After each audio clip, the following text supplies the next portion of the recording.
Həqiqətən gəldim ki, görüm Vişkanın yanına səs gedir. Bax, bu Vişkamız. Həmin Vişkadır, bax. Məsafən də buradan belə.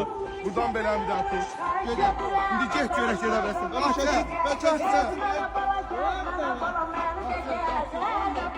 Hadi xilasdan yavaş ol. Gözü sənlə dur.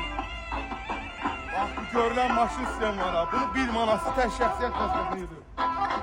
Gəl.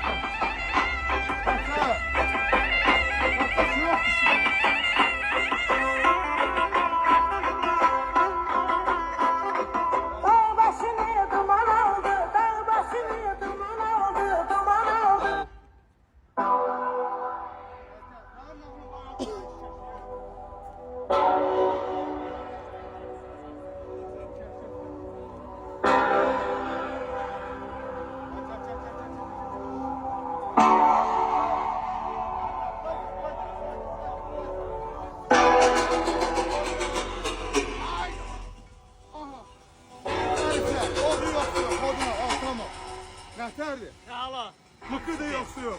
tam mıkı. Ay, şu deyir, uşaq şu Hamı deyir. gözlürük gəlin. Ay, tamam. Masa bekar olundu orada. Ay, Hamı gözlürük gəlin. Bax, tək kreditlə, şəxsiyyət vəsiqəsi. şəxsiyyət vəsiqəni götür gəlin. Bəri başdan ödəniş yoxdur, 2 aydan sonra ödəniş. Bizdən kolonkalar hamısı ürəkdir bundan, da nə? Bəli, kamonkaların hamısı ürəkdir. Öpürəm. Hala, Sağ hamı ol. gözlürük gəlin, sağ ol.